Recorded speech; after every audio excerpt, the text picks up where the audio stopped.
To activate surround audio for your speakers in Motorola Moto G86 5G, first of all, let's open a settings on our device.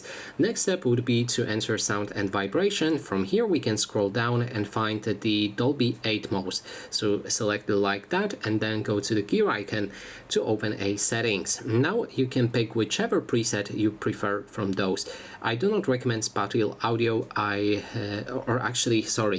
For the surround experience, I recommend Spatial audio preset to be actually selected. That will automatically enable it, but additionally you can go for smart audio music, actually not smart audio, sorry again, for music, movie, game or podcast or custom options. Then click on the pen button and here below activate surround virtualizer, which will enable surround audio for those modes, but specifically for surround audio, go for a spatial audio.